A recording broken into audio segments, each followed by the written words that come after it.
अस्सलाम वालेकुम, welcome and welcome back to my channel. आज मैं आपके लिए दम वाले कीमे की रेसिपी लेके आई हूँ। बहुत ही मज़ेदार और लजीज सा बनकर तैयार होगा। आप ये रेसिपी लाजमी ट्राई करिएगा। तो रेसिपी बनाना स्टार्ट करते हैं। बिस्मिल्लाहिर्रहमानिर्रहीम।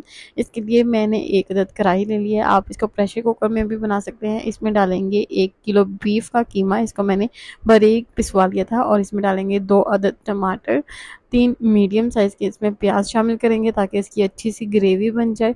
और इसमें डालेंगे 8 से 10 हरी मिर्ची। इसको मैंने बारीक करके चॉप कर लिया था। और आधा खाने का चम्मच इसमें लाल मिर्च का पाउडर डालेंगे, 1/4 खाने का चम्मच हल्दी पाउडर और आधा खाने का चम्मच हमने इसमें नमक शामिल करना है, क्योंकि बीफ नमकीन होता है तो आपने इसमें नमक बहुत कम शामिल करना है। और इसमें डालेंगे 4 कप पानी।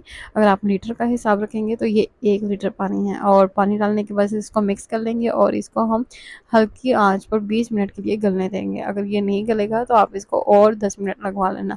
तो 20 मिनट हो चुके हैं और ये देखिए कीमा बहुत अच्छे से गल चुका है। अगर आप इसको प्रेशर कुकर में बनाएंगे तो ये 10 मिनट की सीटी में बहुत अच्छे से गल जाएगा।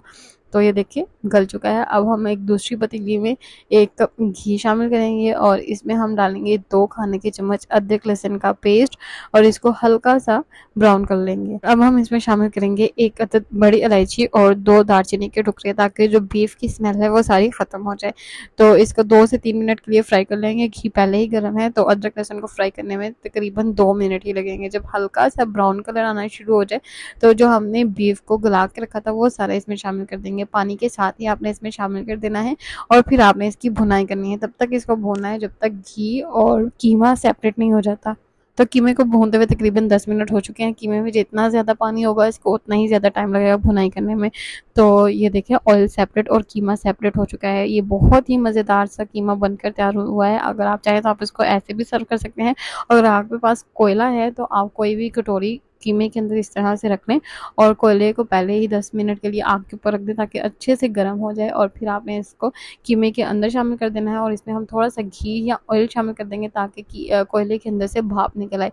तो जब भाप निकलेगी आपने साथ ही इसको ढक देना है ताकि इसकी खुशबू फैले ना, कीमे के अंदर ही शामिल हो जाए। इसको हम 10 मिनट के लिए दम लगवा लेंगे। और ये देखिए बहुत ही अच्छी सी खुशबू आ रही है इस पॉइंट पे कीमे की। तो जैसे हम बाहर से लेके आते हैं ना, बिल्कुल वैसे ही इसमें कोयले की बहुत अच्छी सी खुशबू आ रही है। तो अब आपने इसको सर्व कर लेना है। आप इसको रोटी या खमीरी रोटी के साथ सर्व करें, बहुत ही मज़ा आएगा।